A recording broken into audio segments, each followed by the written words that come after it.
मरणाचो पाऊस कोसळलो आणि जेची सगळ्यांका आतुरता होती ता झाला। नदीतले मासे वरती चढाक लागले, पण कसे बसे ते त्या ठिकाणी जाऊन पोचले। जाळा पसरतत त्याच्या आधीच त्यांच्या जाळ्यात मासे अडकाक लागले, त्यामुळे मतीन ते एकटंच उभं होतो। तशी त्यांनी पटकन आपली बॅटरी त्या दिशेने मारल्यान तसा तेका थंय जाकाय दृश्य दिसला, कारण तो माणूस तर नाही होतो, तो एका क्षणासाठी वरती इलो होतो। मतीन परत घरासून नाहीसो झालो। ता दृश्य बघून सगळ्यांची दात किळीच बसली, सगळ्यांचे हातपाय थंड पडले, अंगावर काटो इलो आणि पुढचे 13 अमावास्या उलट्यापर्यंत ह्या गावात पाऊल देखील ठेवू नको। मंडळी, तुमचा पुन्हा एकदा मालवणी बोको या यूट्यूब चॅनलवर स्वागत असा। आजच्या गोष्टीत काय घडणार असा ता तुम्ही आधीच बघितलं असालच, पण आता आपण ती सविस्तरमध्ये ऐकाया। तुम्ही ही गोष्ट पूर्ण ऐका आणि आवडली तर नक्की लाईक करा।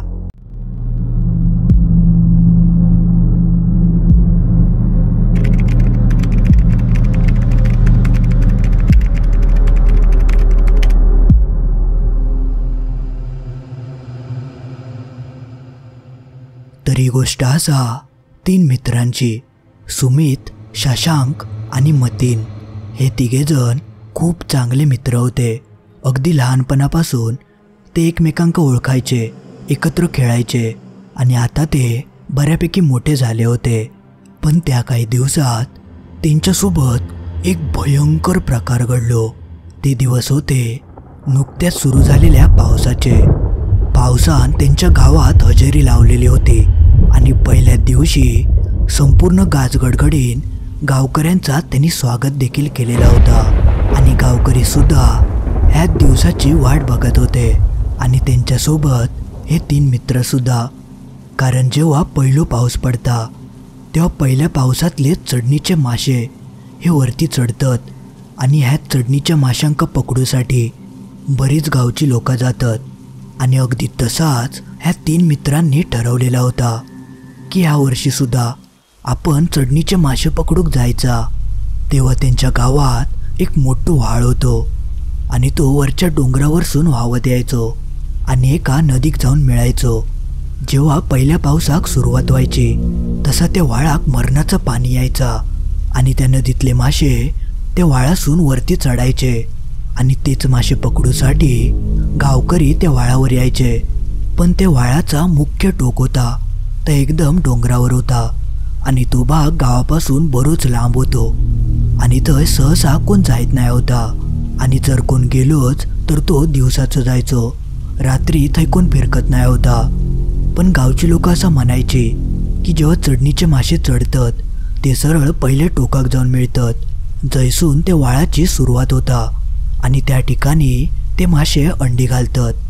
त्यामुळे सगळ्यात जास्त माशांची संख्या ही त्याच टोकावर असायची, पण ती जागा गावापासून लांब असल्यामुळे थंय सहसा कोण जायत नाही होता।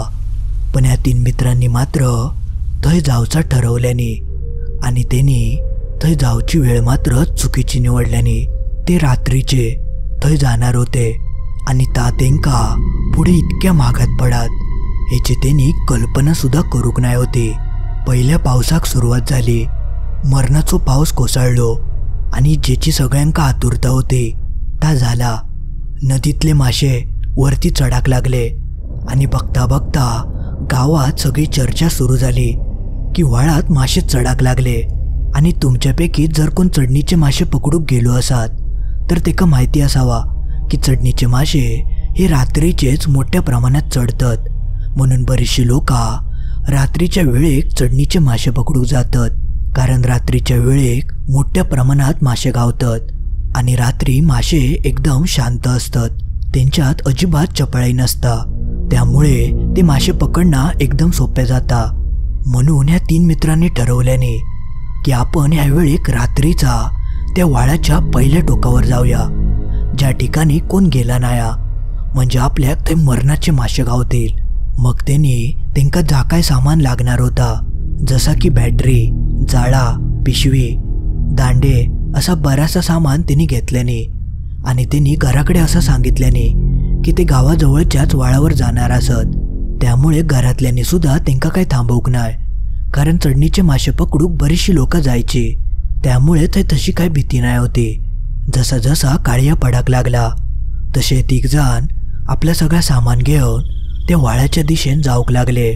त्यांका ज्या ठिकाणी जायचं होता त्या अंतर बराच लांब होता. त्यामुळे त्यांका ते पोचापर्यंत 8:30 वाजून गेले. आणि तो जो भाग होतो तो खूपच उंचावर होतो आणि पहिलोच पाऊस असल्यामुळे त्या डोंगरावरचे सगळे काटेकुटे खाली वाहवा नेले होते.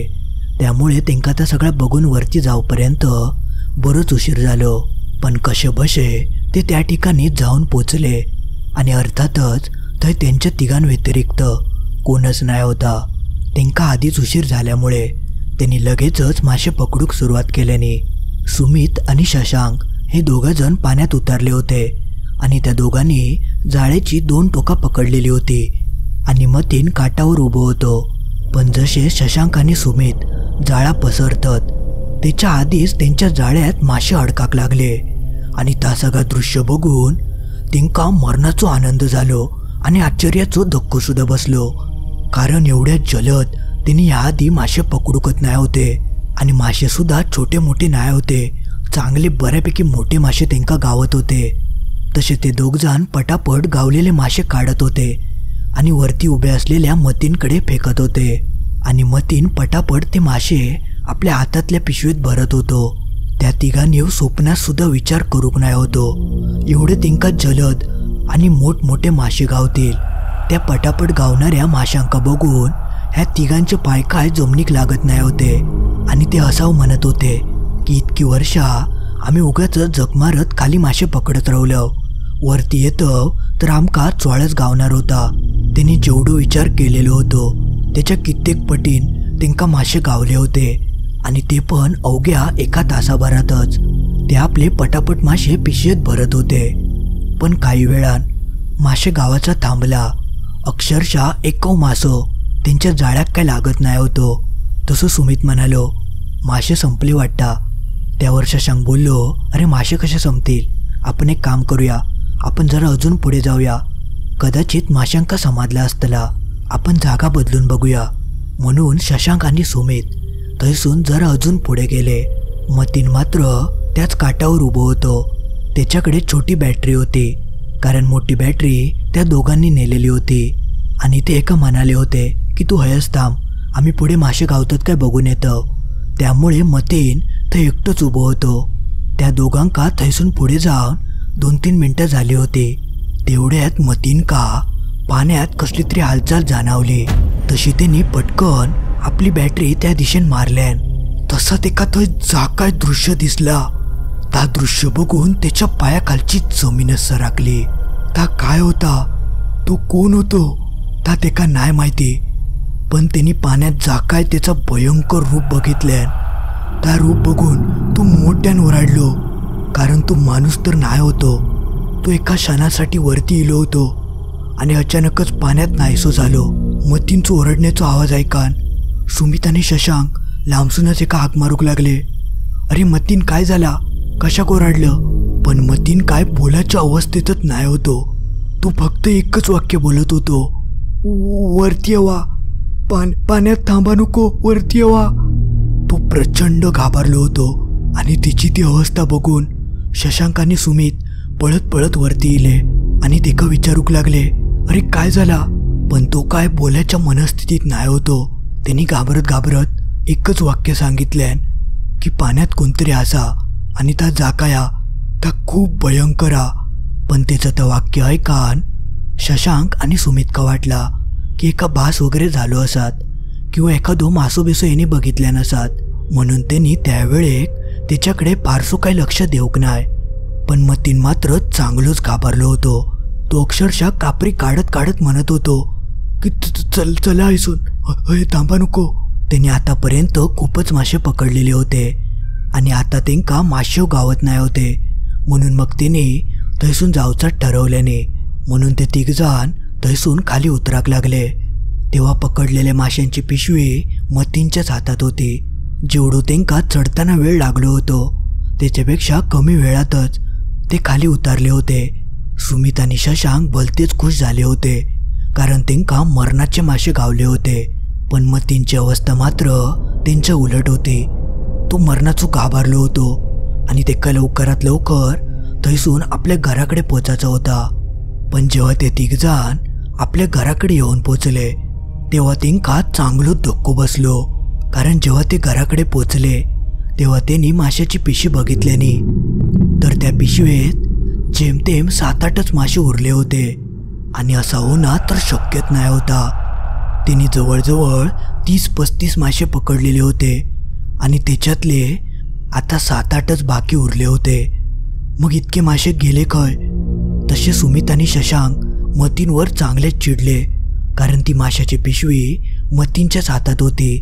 पण ते मासे वाटेत गेले खय या मतीनका माहिती नाही होता आणि तो तर काय बोलाच्या मनस्थितीतच नाही होतो. शशांक आणि सुमितका वाटला की मासे वाटेत पडले असतील, म्हणून ते दोघजण परत त्याच वाटेन मागे व्हायचा जाऊन सुद्धा बघून इले. पण त्यांका काय वाटेत एक सुद्धा मासो पडलेलो गावलो नाही. त्यांच्यासोबत नेमको यो काय प्रकार घडलो ताच त्यांका समजला नाही. पण त्यांच्याकडे अजून काय पर्यायच नाही होतो. मासे तर नाहीसे झाले होते. मग ते तिघजण आपापल्या घरात निघान गेले. पण जसं पुढचा दिवस उजाडलो तेव्हा शशांक आणि सुमितच्या कानावर एक बातमी पडली. आणि ती बातमी अशी होती की मतीनका अचानकच काहीतरी झाला आणि तो वेड्यासारखंच वागाक लागलो. तसे हे दोघे जण तेका भेटाक गेले आणि तिचो तो अवतार बघून हे दोघोले चांगलेच घाबरले. कारण कालपर्यंत तर तो एकदम चांगलो होतो. मग एका अचानक एका रात्रीत झाला तरी काय ह्या दोघांका काय समजतच नाही होता. मग ते का त्याच्या घरच्यांनी डॉक्टरांकडे नेल्याने मग डॉक्टरांनी तेका तपासल्याने आणि ते म्हणाले की एका मानसिक कसलो तरी धक्को बसलो असा, त्यामुळेच तो असं वागता. मग त्यांनी काही औषधं लिहून दिल्याने आणि घरच्यांका सांगितल्याने तुम्ही काय घाबरा नको, 1-2 दिवसात एका बरा वाटात. मग ते मतीनका घराकडे घेऊन येले आणि त्याच्या घरचे सुमित आणि शशांक विचारूक लागले की ह्याच्यासोबत असं काय घडला काय. पण त्या दोघांनी मात्र तसा काय त्यांका सांगूक नाही, कारण त्या दोघांका वाटला की काल रात्री तेका भास वगैरे झालो असत आणि त्या घटनेचो आणि याच्या आजारपणाचो काय संबंध नाही, म्हणून ते कोणाकच काय बोलले नाही. पण जशी संध्याकाळ झाली तसं मतीन घरासून अचानकच नाहीसो झालो. तसे त्याच्या घरचे सुमित आणि शशांक विचारूक लागले की तो तुमच्याकडे इलो काय, पण तो तर त्यांच्याकडे गेलो नाही होतो. तसे सुमित आणि शशांक तेका शोधूक लागले, पण तो त्यांका गावात खयच गावलो नाही. त्याच्या घरचे सुद्धा तेका शोधूक लागले होते. तेवढ्या शशांक आठवला की काल रात्री आपण मासे पकडूक तर गेलो होतं, पण आपला मासे पकडूचा जाळा येताना थयच रावला. तसं तो सुमित का म्हणालो, शाप काळ्या पडाच्या आधी आपण तर जाळा तरी घेऊन येऊया. म्हणून ते जाळा आणूसाठी पळत पळत वरती जाऊक लागले. जेव्हा ते जाळा आणूक वरती जाऊन पोचले तेव्हा त्यांका थंय जा काय दृश्य दिसला. त्या दृश्य बघून त्यांच्या काळजाचे ठोके चुकले, कारण त्या जागी आधीपासूनच मतीन येऊन उभं राहिलो होतो. तसे ते मतीनच्या जवळ गेले आणि तेका विचारूक लागले, अरे तू एकटो वरती काय करतं. पण त्यावर तो कायच त्यांका बोललो नाही आणि आधीच खूप काळोख पडाक लागलो होतो. म्हणून त्यांनी पटकन जाळा घेतल्याने आणि ते मतीनका घेऊन परत घराकडे इले. पण ह्या वेळेक सुद्धा सुमित आणि शशांकने मतीन नेमको गावलो खय ता खरा काय त्याच्या घरच्यांका सांगूक नाही. त्यांनी त्यांका असं सांगितल्याने की तो जवळच्याच वाळावर गेलो होतो, त्यामुळे घरच्याने सुद्धा त्याच्याकडे फारसो काही लक्ष देऊक नाही. पण त्याच्या पुढच्या दिवशी संध्याकाळी परत असोच प्रकार घडलो. मतीन परत घरासून नाहीसो झालो आणि त्याच्या घरचे परत एका शोधत शोधत सुमित आणि शशांककडे इले. तसं सुमित आणि शशांक चांगलोच घाबरलो. त्यांका आता मात्र ह्या सगळा विचित्र वाटूक लागला आणि त्यांका आता परत भीती होती की मतीन परत तर त्या वाळावर गेलो नाही ना, कारण तो गावात खयच गावत नाही होतो. म्हणून सुमित आणि शशांक त्याच्या घरच्यांका घेऊन त्याच वाळावर गेलो. वाटेत त्याच्या घरचे त्यांका विचारत होते की तुम्ही वरती खय चाललास, पण त्यांका नेमका काय सांगूचा तास त्या दोघांका समजत नाही होता. ते दोघजण त्याच्या घरच्यांका एकदम वरती घेऊन गेले आणि जेव्हा ते सगळेजण वरती जाऊन पोचले आणि त्यांनी समोरचा जा काय भयंकर दृश्य बघितल्याने त्या दृश्य बघून सगळ्यांची दात केळीच बसली. सगळ्यांचे हातपाय थंड पडले, अंगावर काटो इलो. कारण मतीन त्याच वाळ्याच्या पाण्यात बुडांवरती तरंगत होतो. तिची ती अवस्था बघून त्याच्या घरचे चांगलेच हादरून गेले. ते का ताबडतोब पाण्यातून बाहेर काढल्याने. पण मतीन या जग सोडून गेलो होतो तेव्हा त्याच्या घरच्यांची अवस्था काय झाली होती त्या शब्दात सांगू शकत नाही. पण तिचं डाव पाय एकदम काळो निळो पडलो होतो. जेव्हा त्याका घराकडे आणल्याने तेव्हा सगळ्यांका दिसला की त्याच्या डाव्या पायाक सर्पदंशाची खूण होती. म्हणजे त्याच्या पायाक एक विषारी साप चावलो होतो. त्यामुळे सगळ्या गावकऱ्यांका वाटला की साप चावल्यामुळे त्याचा मृत्यू झालो. पण त्याच्या मागचा खरा कारण मात्र सुमित आणि शशांका चांगलाच कळाला होता. मतीनका त्या रात्री थंय जा काय दृश्य दिसला ता खरा होता. थंय नक्कीच कोणतरी होतो आणि त्याची लागण मतीनका झाली होती. आणि त्याच कारणामुळे तो सारखो संध्याकाळी थंय जाऊन पोचायचो. घडलेल्या प्रकारामुळे ह्या दोघांका खूपच वाईट वाटला होता. कारण ह्या सगळ्या जर तिने आधीच त्याच्या घरच्यांका सांगितल्याने असता तर कदाचित मतीनाथ जिवंत असतो. पण आता मात्र खूपच उशीर झालो होतो. आणि त्या दोघांनी आता जर त्या गोष्टीबद्दल घरच्यांका सांगितल्याने असता तर त्यांची काही खैर नाही होती. म्हणून ते घाबरान गप्पच रावले. त्यांनी याबद्दल कोणाकच काय सांगूक नाही. मग मतीनचे अंतिम संस्कार केल्याने आणि त्याच्यात हे दोघवले उपस्थित होते. मतीनच्या घरच्यांची अवस्था खूपच वाईट झाली होती. सगळेजण टाहो फोडून रडत होते. कारण एवढं तरुण पोर अचानकच त्यांका सोडून गेलो होतो. पण मतीन गेल्याच्या पुढल्या दिवसापासूनच एक भयंकर प्रकार सुमित आणि शशांक सोबत घडाक लागलो. ते ज्या ज्या ठिकाणी जायत होते त्या ठिकाणी त्यांका माशांचा वास येत होतो. आणि तो वास फक्त सुमित आणि शशांकच यायचो. बाकी इतरांका थंय कसलोच वास येत नाही होतो. आणि त्या सगळ्या भयंकर प्रकारानंतर ते दोघजण चांगलेच घाबरले. त्यांका एक गोष्ट समजली की त्या रात्री ते चढणीचे मासे पकडूक तिघजण वरती गेले होते. आणि थंय जो कोण होतो त्याची लागण मतीनका झाली होती. आणि त्याचो भयानक परिणाम सुद्धा घडलो होतो. पण आता मात्र त्यांका जाणवक लागला की ती लागण थोडीफार हेंका सुद्धा झालेली असा. आणि पुढे काय अजून अनर्थ घडायच्या आधी हेचो सूक्ष्मोक्ष लाव कोयो. म्हणून हे दोघजण अजिबात वेळ न घालवता गावातल्या एका माणसाकडे गेले. तो माणूस ह्या सगळ्या बघायचो आणि तो गावच्या वेशीवरच राहायचो. हे दोघे जण त्या माणसाक जाऊन भेटले आणि सगळं घडलेलो प्रकार त्या माणसाक सांगितल्याने तेव्हा त्या माणसान ह्या दोघांका जा काय सांगितल्यान ता ऐकान ह्या दोघांच्या पायाखालची जमीनच सरकली. तो माणूस म्हणालो की मतींच्या 13व्याच्या आधी तुम्ही हा गाव सोडून निघान जावा, नाहीतर तुमच्या जीवाक धोको असा. आणि पुढचे 13 अमावास्या उलटापर्यंत ह्या गावात पाऊल देखील ठेवू नको. त्या माणसाची वाक्य ऐकल्यापासून हेंका काय सुधरत नाही होता. घरच्यांका सांगायचं काय. आणि 13 अमावास्या म्हणजे खूपच मोठो काळ होतो. आणि त्या माणसानं सांगितल्याप्रमाणे मतींच्या 13व्याच्या आधी ह्या गाव सोडूचा असा. आणि ह्या गावात थांबून विषाची परीक्षा कोण घेत. आणि आधीच ह्या सगळ्या प्रकारात मतीनका त्यांनी गमावलेला होता. आणि आता मात्र त्यांका स्वतःच्या जीवाशी खेळूचा नाही होता.